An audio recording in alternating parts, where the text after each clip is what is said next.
Okey. Baik. So hari ni kita nak bincangkan tentang sekarang lah pula ngada-ngada korang ni kan. Sekejap ya, sekejap idak. Yang idak-idak je budak inilah kan. Aduhai. Okey. Okey. Yang idak-idak aja. Okey, tak apa. Since korang nak sekarang, cikgu akan cuba untuk post. Okey, so daripada form 4, okey, iaitu daripada modul latihan. So cikgu bagi yang set ini. Okey, set yang sama. Okey, set yang sama. Okey. Baik. So cikgu dah postkan dah. Okey. Hopefully kamu telah dapat kat situ. Kalau kita lihat di sini, okey, itulah. Dan kalau katakan kamu nak print out, boleh print out sementara tu kan. Tak lama pun. Dan kemudian kalau kamu nak buka di another screen pun boleh untuk lihat dan tengok jawapan dia. Okey, jom. Okey, so kita lihat. Okey, kita nak bincangkan tentang kertas 2 peperiksaan akhir tahun. Yang sekarang ni dipanggil apa? UASA. Ujian akhir sesi akademik. UASA, UASA. UASA, macam-macam nama dia ni. Okey, baik. So, kita lihat di sini untuk tingkatan 4. Okey, kita tahu formatnya kertas 2 ada 2 bahagian. Bahagian A, bahagian B. So, kita tengok bahagian A. Bahagian A soalan struktur. Baik, jawab semua soalan. Bahagian A memang 40 markah. Ada 4 soalan. So, setiap satu soalan akan membawa kepada 10 markah. Baik, bagaimana nak menjawab soalan-soalan seperti ini? Baik. So, kalau kita lihat di sini, okey, nationalism. Okey, kita tengok soalannya. Nasionalisme merujuk kepada perasaan cinta yang mendalam terhadap bangsa dan negara. Okey.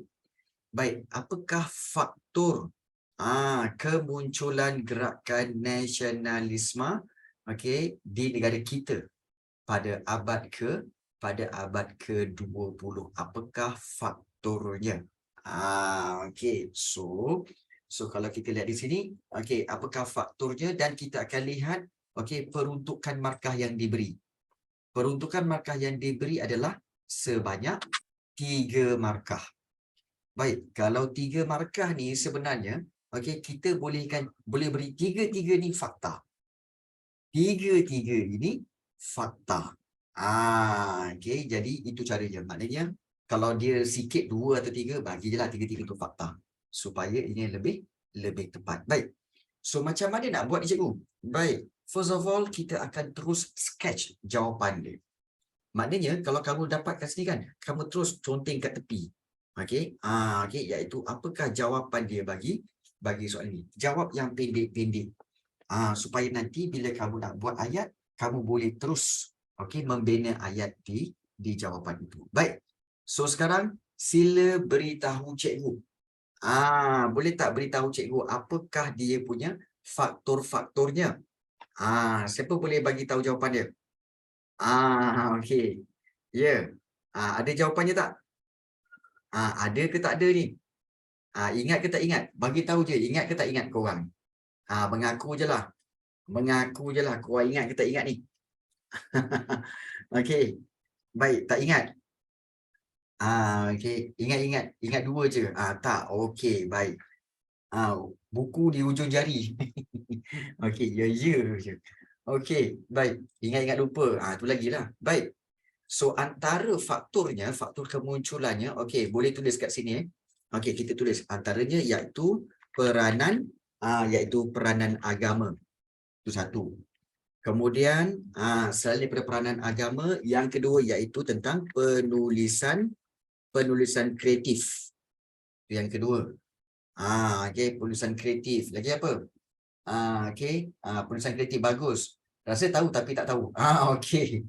Baik, sistem pendidikan. Ya, betul. Okey. Seterusnya iaitu sistem pendidikan. Betul, sistem pendidikan. Kemudian yang seterusnya iaitu berkaitan rapat dengan media cetak. Media cetak dan juga pengaruh luar. Okey, pengaruh luar dan serantau. Okey. Baik. So di sini ada 5, cikgu. Cikgu bagi 5 ni. Macam mana cikgu? 5 ni untuk korang ingat. Untuk korang ingat. So peranan agama, penulisan kreatif, sistem pendidikan, media cetak dan pengaruh luar. Okey, pengaruh luar dan serantau. So kalau kamu ingat macam ni, dia perlu tak huraian? Dia tak perlu huraian. Ingat okay, soalan struktur dia tak perlukan huraian. Tapi kalau kamu nak bagi boleh. Nak bagi boleh. Tapi sebenarnya dia tak perlukan huraian. Baik. So daripada sini kamu boleh ambil 3. Okey, contohnya kita akan buat seperti kita akan ambil daripada ayat jawapan. Okey, iaitu faktor kemunculan gerakan nasionalisme di negara kita. Negara kita pada abad ke-20. Abad ke-20 adalah adalah peranan agama. Boleh adik. Adalah peranan agama dan penulisan kreatif. Itu boleh. Penulisan kreatif. Selain itu, selain itu, iaitu sistem pendidikan. Sistem pendidikan dan media cetak juga memainkan peranan dalam kemunculan gerakan nasionalisme di negara kita. Begitu. Baik. Di sini sebenarnya cikgu telah berikan 4. 4. Kita kata 4 poin di sini. So kalau 4 poin di situ memang layaklah untuk dapat full mark, iaitu 3 markah. Itu cara dia. Cuma harus diingat bahawa selalunya pelajar ni, korang ni lah biasanya korang akan buat macam ni, iaitu selain itu sistem pendidikan dan media cetak. Korang tak buat ayat yang ini. Selalunya korang akan selain itu sistem pendidikan dan media cetak, titik. Seterusnya pengaruh luar dan serantau, titik. Jangan buat macam tu. Jangan buat macam tu. Sebab apa? Sebab bukan salah, tapi ayat itu adalah ayat yang tidak lengkap. Ayat yang tidak lengkap. Faham kan? Dalam BM, dia mesti ada ayat apa? Ada ayat subjek dan predikat. Setuju? Setuju kan? Baik. Kamu tengok ayat yang kedua tu. Selain itu peranan wacana. Sistem pendidikan dan media cetak itu adalah subjek. Kalau kamu titik kat situ, dia baru subjek. Predikatnya mana? Tak ada. So ayat tergantung. Jadi ayat tu tak lengkap. Nampak tak? Jadi sebab tu kamu kena lengkapkan. Selain itu, sistem pendidikan dan media cetak itu subjek juga memainkan peranan dalam kemunculan. Yang predikat tu kita ambil balik ayat soalan tu. Dia sama je macam. Selain itu, sistem pendidikan dan media cetak juga memainkan peranan dalam kemunculan gerakan nasionalisme di negara kita. Kan ambil daripada ayat soalan tu. Itu. Kan? Sama tak dengan kalau cikgu buat macam ni. Katakanlah cikgu buat macam ni. Selain itu, kemunculan gerakan nasionalisme. Ambil daripada ayat tadi. Juga disebabkan oleh sistem pendidikan dan media cetak. Sama tak? Sama je kan? Sama je. Cuma kita pusingkan je tadi. Itu je. Jadi itulah cara yang betul. Ayat songsang tadi. Yang ini ayat songsang. Sebab disebabkan oleh. Boleh faham? Baik. Baik.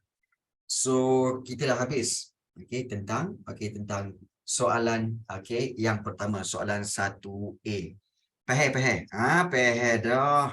Awak gano ni peher ni. Baik. Kita teruskan dengan soalan yang B. Baik. Okey. Soalan yang di intelektual berpendidikan agama, okey, telah berjaya membangkitkan kesedaran nasionalisme dalam kalangan rakyat negara kita pada masa itu. Buktikan kebenaran pernyataan tersebut. Iaitu intelektual berpendidikan agama telah berjaya membangkitkan kesedaran nasionalisme dalam kalangan rakyat negara kita pada masa itu. Buktikan. Jadi, kita dah tahu, okey, intelektual berpendidikan agama ni maksudnya apa? Tokoh-tokoh yang berpendidikan agama dan juga gerakan-gerakan yang berpendidikan agama. Jadi, kalau kita nak lihat bukti, okey, nanti kita akan buat, tapi kita tengok berapa markah diberi. Markah diperuntukkan adalah sebanyak 3 markah. Baik.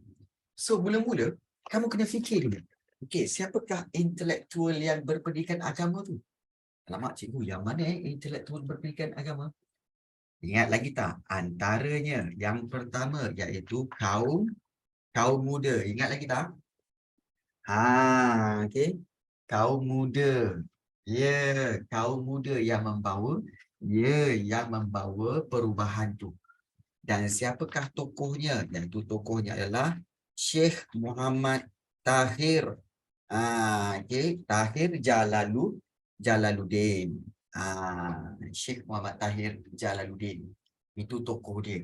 Dia membawa pembaharuan. Okey. Selain daripada itu, kita boleh juga ambil tentang madrasah. Ada satu madrasah iaitu Madrasah Al-Atas. Okey.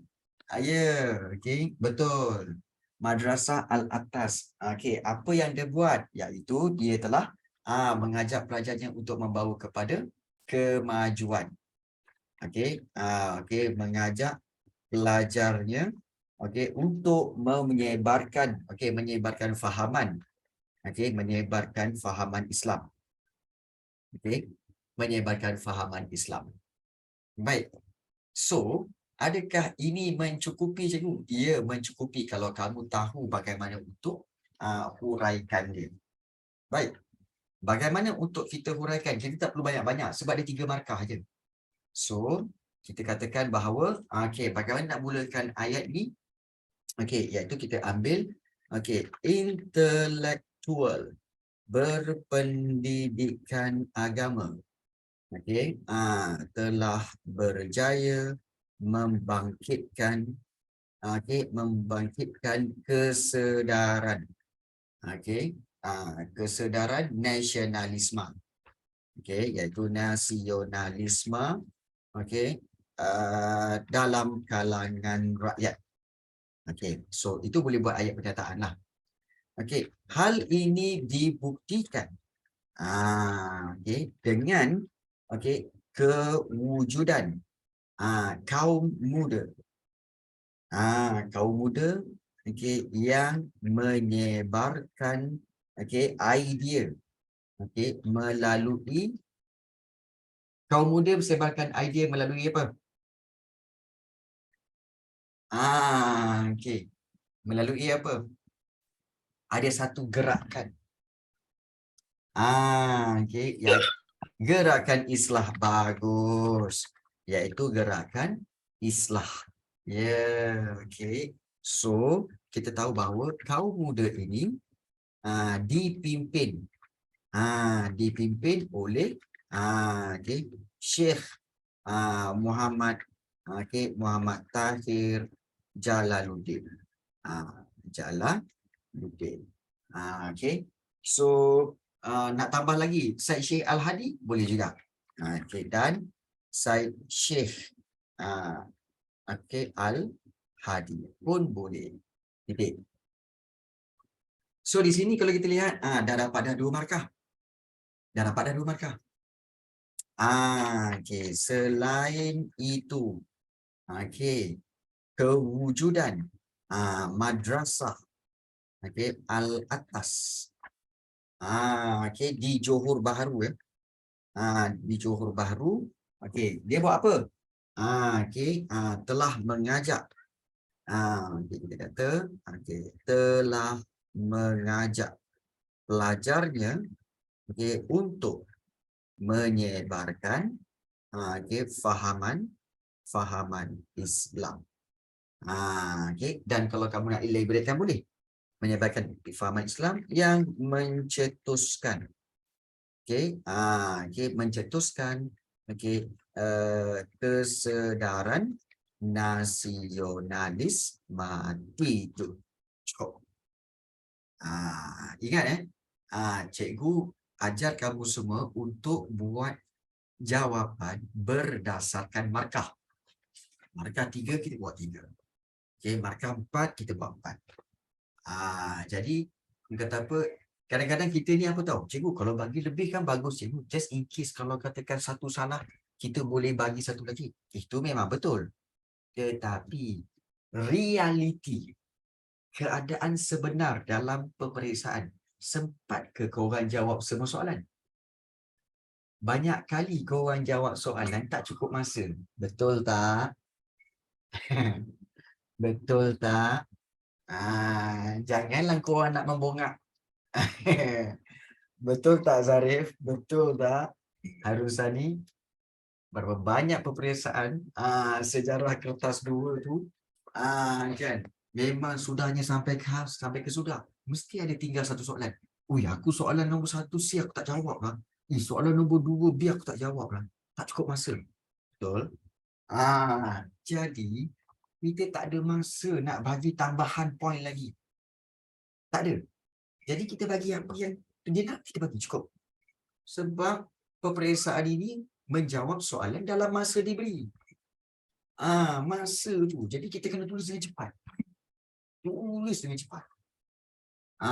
Jadi kita jangan fikir, aku nak tambah lagi. Apa lagi? Cukup. Sebab kita kena cepat proceed kepada soalan seterusnya. Begitu. Okey. Boleh faham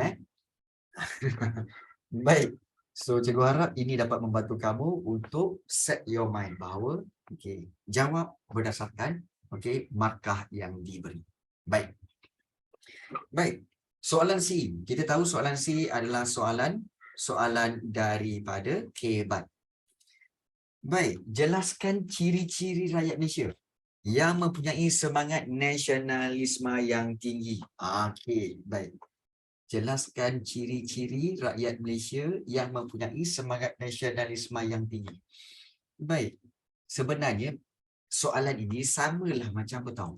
Sama macam beritahu. Jelaskan sifat rakyat. Rakyat Malaysia yang ada sifat rakyat Malaysia yang demokratik ataupun kita kata yang patriotik. Patriotik. Sama je. Jelaskan sifat rakyat yang patriotik, jelaskan ciri-ciri rakyat Malaysia yang mempunyai semangat nasionalisme. Jelaskan tindakan rakyat Malaysia yang menunjukkan semangat cinta akan negara. Itu semua sama. Sama. Cuma bentuk soalan tu jadi ubah. Bentuk soalan tu diubah. Jadi kalau jelaskan ciri rakyat Malaysia yang mempunyai semangat nasionalisme yang tinggi, 4 markah. So 4 markah, bila 4 markah, kamu buat satu teknik yang dipanggil, iaitu mengikut fakta dan huraian. Iaitu kamu boleh berikan 2 fakta dan juga 2 huraian. 2 fakta, 2 huraian. Baik. So, yang paling penting, kamu tak perlu fikir pasal huraian. Fikir pasal fakta. Baik, apakah faktanya? Fakta yang paling penting iaitu apakah sifat rakyat yang patriotik, iaitu sanggup berkorban demi negara. Itu yang pertama.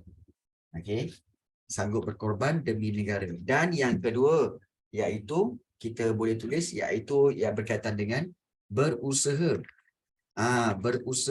melindungi negara dari ancaman luar.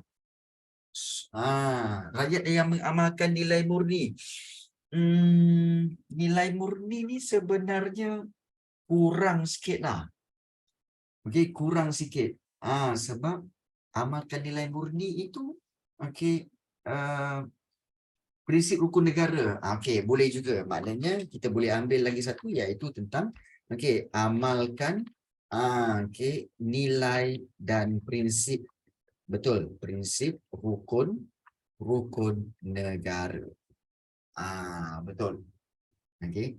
Bentuk bahasa Malaysia yang ya, kemudian mungkin juga kamu boleh ambil iaitu tentang berkaitan apa? Iaitu tentang okey, okey, iaitu mengamalkan, bukan mengamalkan. Mengamalkan apa? Ya, mengamalkan perpaduan okey, dalam masyarakat berlainan kaum ini. Okey. Jadi ini semua fakta. Okey, so kamu boleh pilih mana-mana fakta dan kamu buat huraian dia. Ya. Boleh pilih mana-mana fakta dan huraiannya. Contohnya, apakah faktanya? Okey, macam mana kita nak buat ayat? Okey, contohnya Baik, kita ambil. Okey, ciri rakyat Malaysia. Kenapa buat besar pula? Ciri rakyat Malaysia yang mempunyai semangat nasionalisme. Okey, nasionalisme yang tinggi.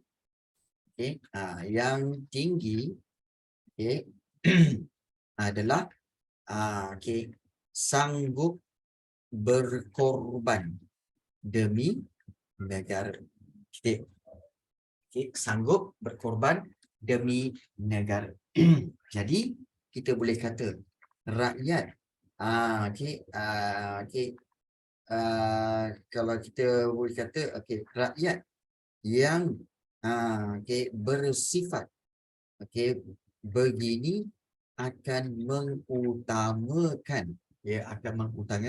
mengutamakan kepentingan diri lebih kepentingan diri ni pula, kepentingan negara lebih daripada kepentingan diri.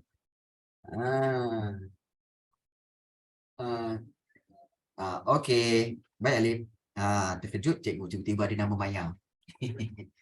Okey. So rakyat yang bersifat begini akan mengutamakan kepentingan negara lebih daripada kepentingan diri. Nampak tak? So kalau kita lihat macam okey. Kejap. Macam yang kalau kita lihat. Baik. So kita sambung. Okey, iaitu ciri Malaysia ni. So di sini kita dah dapat dua markah. Okey, akan mengutamakan kepentingan negara lebih daripada kepentingan diri. Okey, itu satu.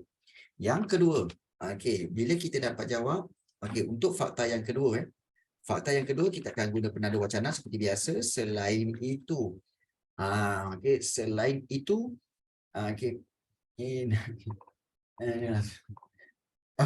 baik. Seterusnya, selain itu kita apa? Kita kata bahawa apa? Iaitu rakyat yang mengamalkan, cikgu ambil randomly mengamalkan nilai dan prinsip prinsip rukun negara. Cikgu ambil yang ketiga tu, rukun negara juga mempunyai semangat nasionalisme yang tinggi. Ini fakta. So, mengamalkan nilai dan prinsip rukun negara juga mempunyai semangat nasionalisme yang tinggi. So, kita buat huraian. Hal ini disebabkan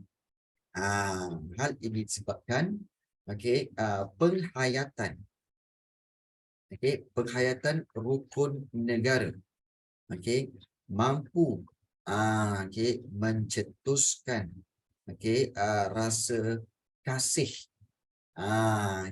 kasih dan sayang kepada kasih dan cinta cinta kepada negara.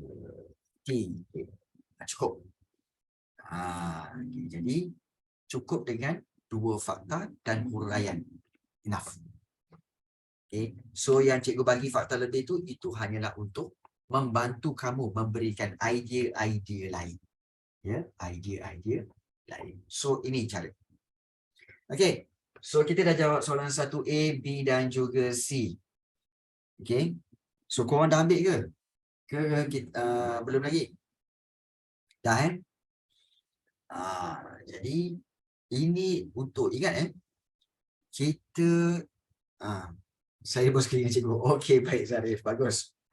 Harus diingat bahawa sebenar-benarnya adalah kita memang tidak kompromi. Kita tidak ada tolak ansur untuk apa? Untuk kita punya target. Target kita memang kita nak jawab matlamat utama kita. Kita nak jawab semua soalan. Tak ada satu soalan pun yang tinggal. Itu matlamat utama kita. Paling penting. Ya. Jadi kemudian yang kedua, kalau mana-mana yang betul, mana-mana yang salah, itu nombor 2. Itu bergantung kepada cikgu kamu yang memeriksa kertas kamu. Yang penting, pastikan yang pertama, soalan semua telah dijawab. Tidak ada yang tinggal. Itu penting. Ya. Dan semua soalan itu dijawab dan jawapan semua itu mengikut skema markah diberi. Jangan 4 markah kamu buat 2 je. Jangan. Berikan yang terbaik. Campak je idea-idea jawapan kamu dengan berani. Barulah kamu yakin untuk dapat A. Amalkan cara ni.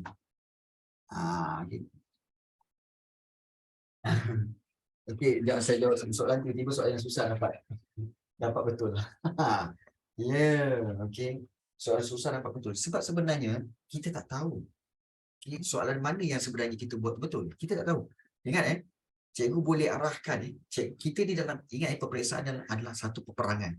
Cikgu boleh arahkan. Okey, korang kena tembak ni. Korang kena strategi, kena tembak begini dan kena tembak begini, kena tembak begini. Tak realitinya siapa yang pergi berperang? Korang. So koranglah yang tahu bagaimana dia punya debaran peperangan itu, bagaimana susahnya peperangan itu. Korang je yang rasa. Jadi terpulang kepada kebijaksanaan kamu untuk handle suasana perang. Okay. Tapi kata kuncinya, jawab semua soalan. Jangan tinggal. Itu paling penting. Okey. Baik. Kita teruskan. Dengan soalan seterusnya, kita pergi kepada soalan 2. Ui, kalau keluar soalan ni seronok ni. Keluar soalan ni seronok. Gambar 2 berikut menunjukkan penentangan terhadap tindakan British. Tindakan British melaksanakan Malay Union. Mengapakah British memperkenalkan Malayan Union? 2 markah. 2 markah. Iaitu apa? Iaitu yang pertama sekali untuk apa? Untuk melicinkan sistem pentadbiran. Untuk menjajah? No. Bukan untuk menjajah. Sebenarnya untuk pertama sekali iaitu untuk antara jawapan yang kamu boleh letak kat sini cikgu bagi pilihan jawapan iaitu untuk pertama melicinkan sistem pentadbiran. Yalah, dengan cara apa? Satukan semua negeri kan. Negeri Selat, negeri Melayu Bersekutu, negeri Melayu Tidak Bersekutu. So di bawah satu pentadbiran. Licinkan sistem pentadbiran. Kan? Dan seterusnya, apa lagi point untuk British memperkenalkan Melayu ini iaitu untuk meningkatkan pelaburan. Pelaburan tu macam mana cikgu? Ialah dengan membawa masuk pelabur-pelabur daripada barat untuk kegiatan ekonomi seperti membuka ladang-ladang getah baharu, juga untuk membuka lombong-lombong baharu. Dan juga yang ketiga adalah untuk mengukuhkan pertahanan. Pertahanan. Di mana bila gabungkan semua negeri, maka British boleh meletakkan askarnya sebagai satu unit untuk menjaga keamanan seluruh Malayan Union. Dan mengekalkan orang asing sebagai sumber tenaga kerja. Mengekalkan iaitu orang asing sebagai sumber tenaga bekerja. Okey. Mengekalkan orang asing tu macam mana cikgu? Iaitu orang-orang di tanah Melayu pada waktu itu daripada Melayu, Cina, India, dan banyak lagi. So orang-orang bukan Melayu pada waktu itu dikenali sebagai orang asing. Ya, bukan Melayu dikenali sebagai orang asing, dan mereka lah yang akan menjadi sumber tenaga sebab mereka lah yang akan bekerja di syarikat-syarikat British tu. Iaitu kita tahu orang Cina kebanyakannya akan bekerja di lombong-lombong biji timah. Manakala orang India akan bekerja di estate-estate ladang getah. Kan ladang getah dengan lombong-lombong tu kan kepunyaan British. Itulah dia. Okey. Baik. So yang ini cikgu tak nak buat ayat jawapan. Yang ini kamu boleh ambil dia punya poin-poin itu. Poin-poin itu supaya menjadi satu. Kamu punya panduan untuk menjawab soalan. Boleh? Boleh? Sebab Puan dah diajar, cikgu dah ajar tadi macam mana nak bina ayat jawapan dengan betul. Okey. Seterusnya. Okey.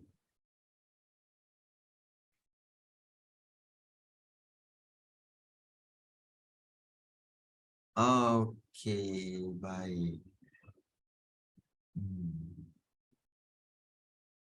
Okey, baik. Ada berita terkini hiburan cencaci. Cencaci Okey, baik. Okey, baik. Seterusnya, soalan B. Okey, pengenalan Malayan Union dibantah oleh Raja-Raja Melayu. Buktikan pernyataan tersebut. Okey, buktikan. Okey, baik, bagus. Maknanya sekarang ni, kalau kita lihat, sebenarnya soalan ini, boleh Haras. Okey, soalan ini, yang ini. Korang kena buat apa? Kena faham dulu soalan ni nak apa sebenarnya. Jangan salah beri jawapan. Now, sebab itu cikgu cakap, korang tengok betul-betul. Okey, kita fahami kehendak soalan. Soalan B, pengenalan Malayan Union. Okey, Malayan Union dibantah oleh Raja-Raja Melayu. Baik, buktikan pernyataan ini. Maknanya buktikan pernyataan bahawa Malayan Union dibantah. Dia bukan suruh bukti mengapa. Dia bukan minta sebab-sebab. Bukan. Adakah dia minta sebab-sebab? Bukan. Dia bukan minta sebab-sebab. Dia minta iaitu cara. Ya, betul. Cara Raja bantah. Sebab dengan cara Raja bantah tu, maksudnya itulah dia bukti bahawa Raja tak suka dan membantah Malayan Union. Nampak tak? Maknanya cara Raja membantah Malayan Union. So korang kena faham, jangan korang bagi jangan sesekali korang bagi kerana Raja kehilangan kuasa ke, kehilangan kuasa, ataupun juga kemudian juga MU adalah satu bentuk penjajahan. Ini salah sebab ini adalah sebab-sebab. Ya, ini adalah sebab-sebab. Jangan buat yang ini. Ini sebab-sebab. Yang ini cara.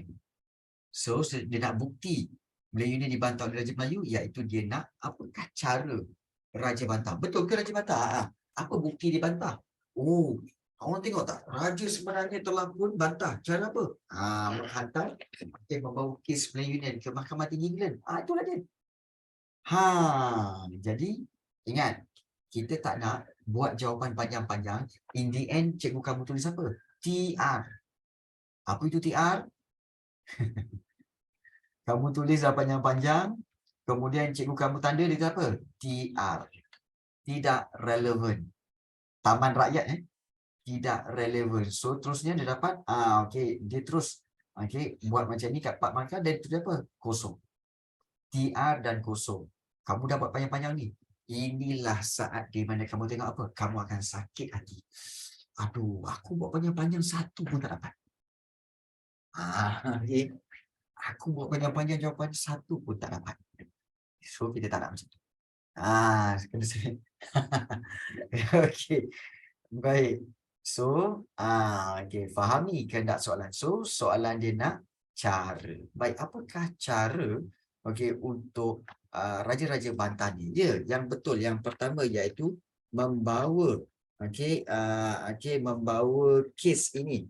Kes Malayan Union ke mana? Ke Mahkamah Tinggi. Ya, Tinggi England. Betul. Okey, England. Kemudian seterusnya, iaitu apa lagi buat? Iaitu menghantar surat bantahan. Okey, bantahan kepada ke London. Okey, kemudian juga yang ketiga, menyokong Kongres Melayu. Okey, Kongres Melayu yang buat demonstrasi untuk menentang Malayan Union. Dan juga yang satu lagi kita boleh buat iaitu yang paling obvious lah, iaitu Raja-Raja Melayu. Okey, Melayu memulaukan pelantikan Gubernur Malayan Union. So ini 4. Okey, inilah dia 4 yang kita kata cara-cara ataupun bukti bahawa Malayan Union dibantah oleh Raja-Raja Melayu. Okey. Baik. So memulaukan tu apa? Ramai kata memulaukan. Memulaukan tu sebenarnya adalah ignore. Ya. Dalam bahasa Jawanya ignore. Jawa Jawa Amerika. Okey. Iaitu dalam bahasa Jawanya ignore, iaitu tak ambil kisah, tak ambil peduli. So Raja-Raja Melayu memang tak ambil kisah, memang tak peduli pelantikan gubernur itu. Okey, ignore in Malay apa menolak lah.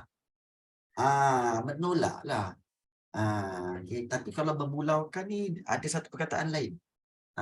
Okey, iaitu memulaukan tu kita kata sebagai macam isolate, is it? Anyone here? Isolate that event. Betul ke? So kepada sesiapa yang kata apa Englishnya tu lebih hebat, mungkin boleh beritahu cikgu lah. Memulaukan tu itu ignore ataupun juga isolate, is it? Siapa-siapa yang mahir boleh berikan contoh ayat contoh jawapan bagi perkataan tu Baik. Tidak ambil titik beratan boleh ke? Lain macam ayat kau ni. Baik. Lain macam ayat kau ni. Baik. So, untuk 4 markah kamu boleh buat keempat-empat ini. 4 markah ni kamu boleh buat empat ini. 4 markah. So 1, 2, 3 dan juga 4. Kalau bagi huraian pun boleh sebenarnya. Boleh. Kalau kamu nak bagi huraian pun boleh. Tak ada masalah. Maknanya kamu nak buat teknik 2 fakta 2 huraian pun boleh. Tak ada masalah. Ya. So kamu boleh ambil mana-mana 2 fakta dekat situ. 2 fakta dekat situ dan kemudian buat huraiannya. Buat huraiannya. Jadi itu berkaitan dengan ini. Ada soalan nak tanya?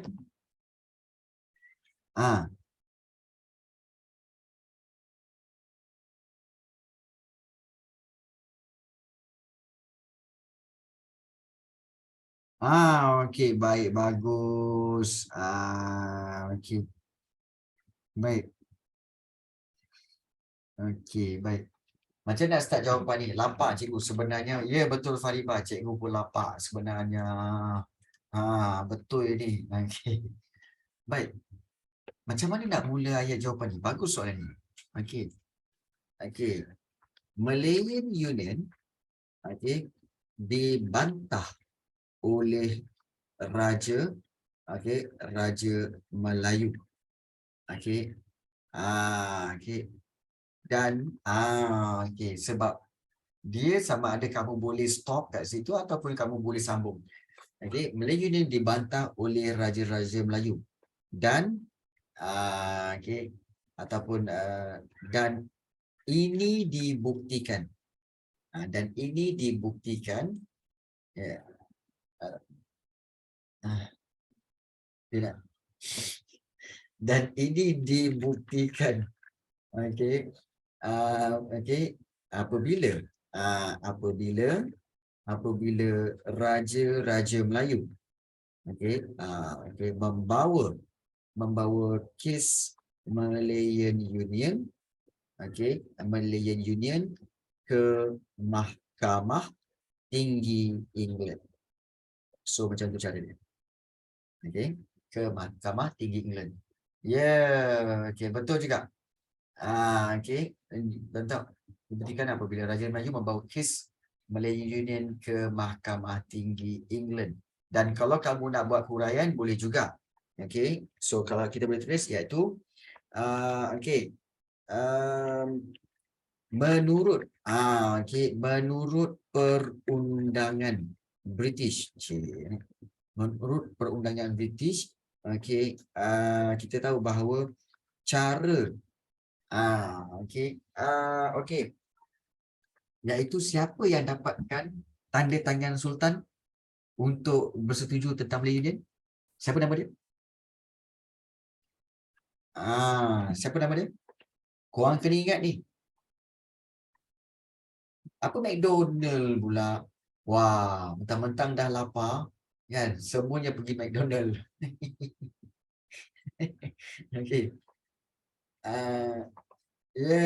Bukan Henry. Menurut perundangan British, Harold McMichael. Harold McMichael. Mac and cheese, tengkorak kau mac and cheese. Wah, dah lapar semua. Nama orang putih pun jadi nama makanan ni. Menurut perundangan British, Harold McMichael telah mendapatkan persetujuan dengan cara yang tidak sah. Itu kalau kamu nak cerita pasal huraian dia.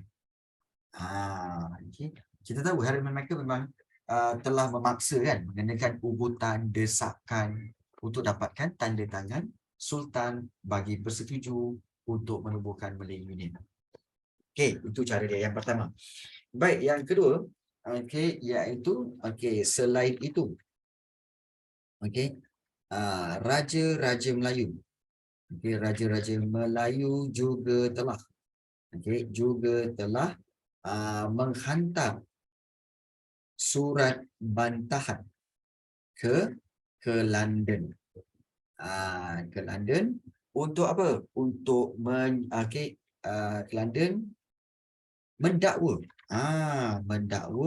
bahawa mereka ataupun kita kata McMichael telah memperdaya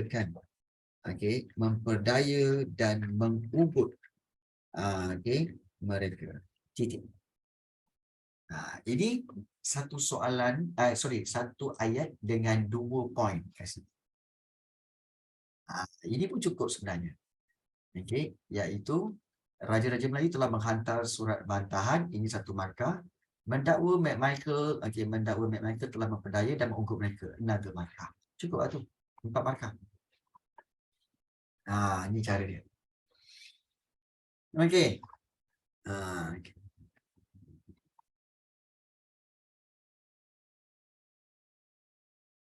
Dapat jawapan?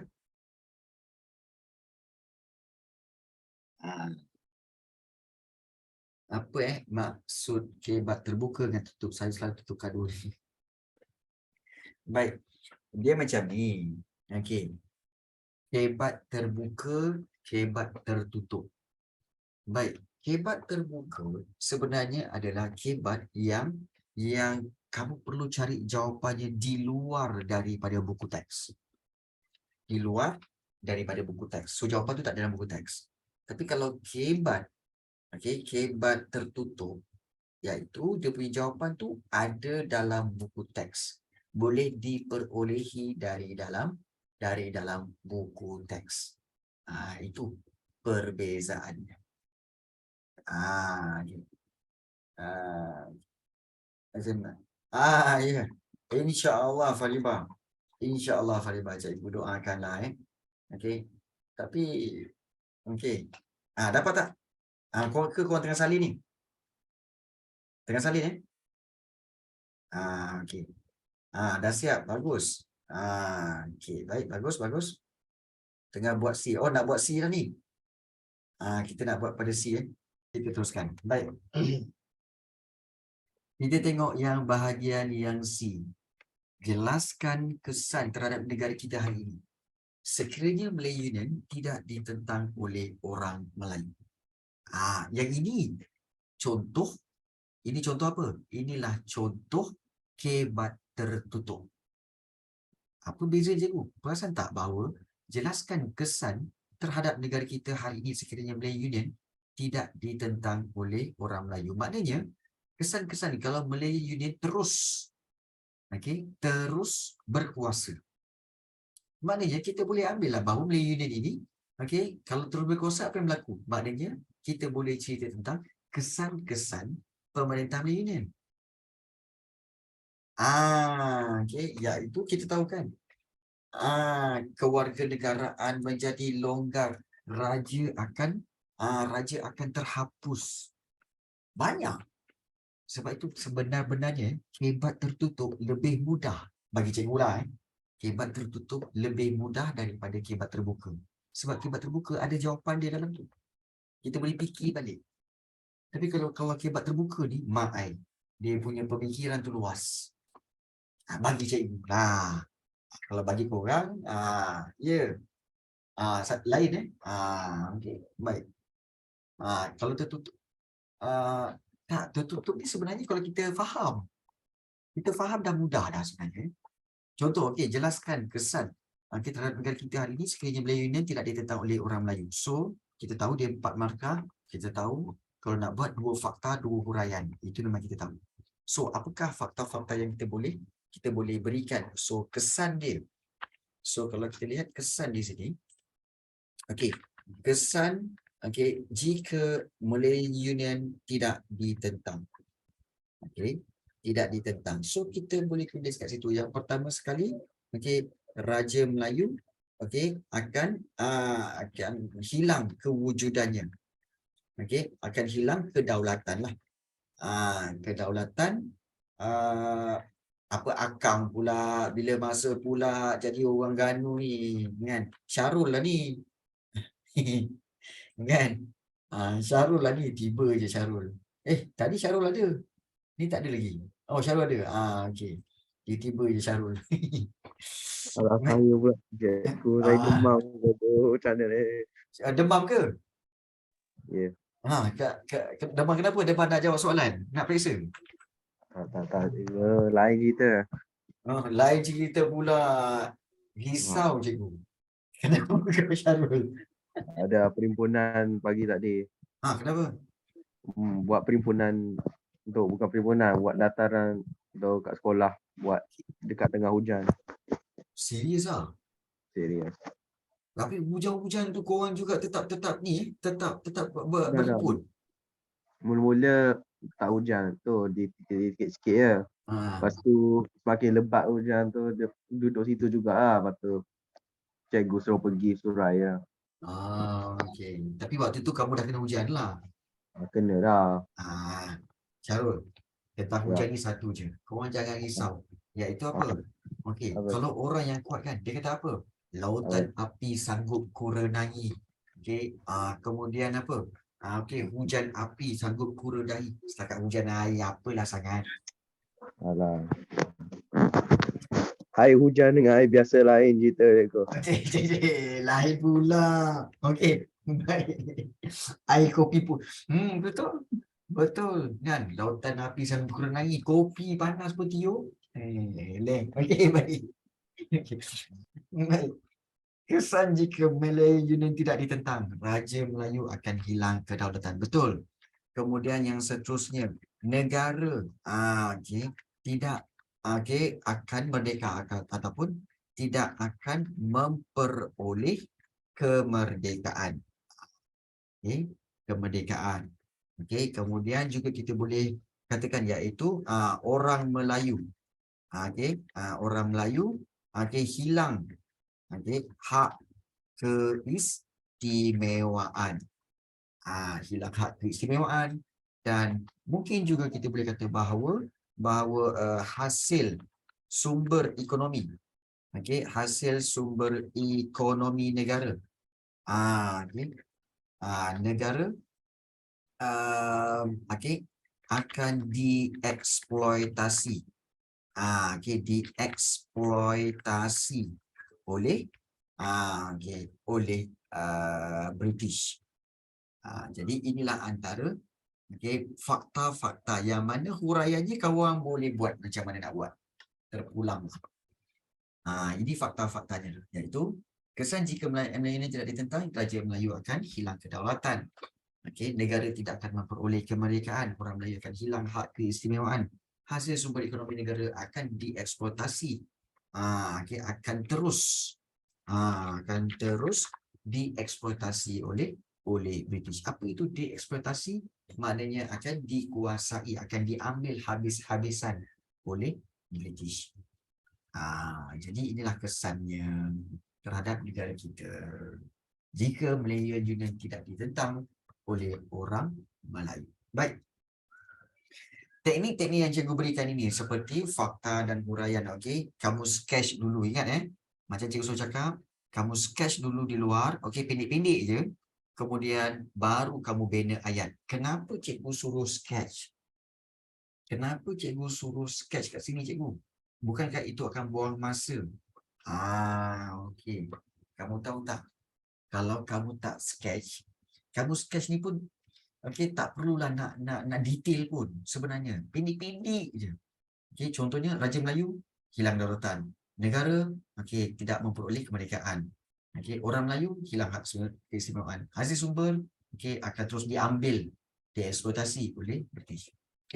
Dan terus kamu buat. Ya betul. Sebab apa? Sebab fahamkan soalan, sketch jawapan, baru buat ayat. Sebab apa?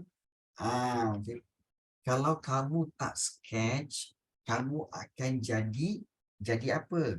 Bila kamu dapat kesan, kamu pun gairah untuk menjawab soalan. Kamu pun terus tulis mula. Kesan terhadap negara kita hari ini, sekiranya Melayu ini tidak ditentang oleh orang Melayu, ialah Raja Melayu akan hilang kedaulatan. Titik. Kemudian bila yang poin kedua kan, apa tadi?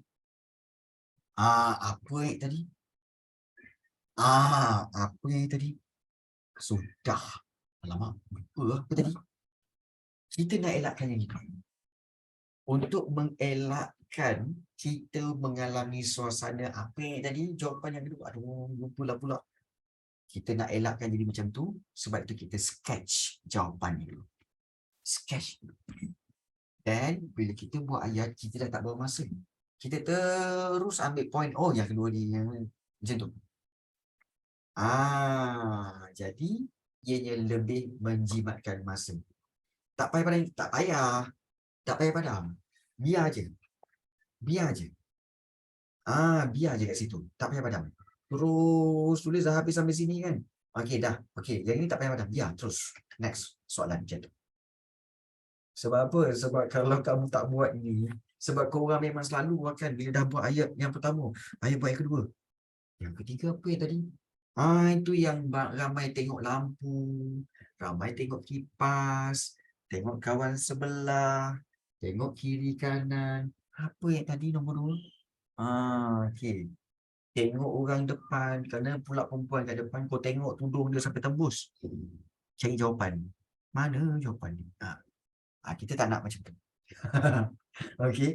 Kita tak nak macam tu.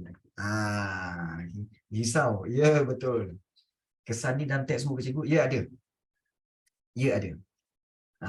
Okey, jadi saya kan cikgu memang nak jadi doktor, tapi nak jadi doktor nanti, tapi kan macam macam-macam tulisan doktor saya semakin buat. Ya, betul. Okey. Okey. Baik. Okey, untuk kelas pada okey, untuk siapa-siapa yang menduduki exam pada minggu depan baik. Ikuti. Ini tips terakhir. Tips terakhir ini cikgu kena stop recording.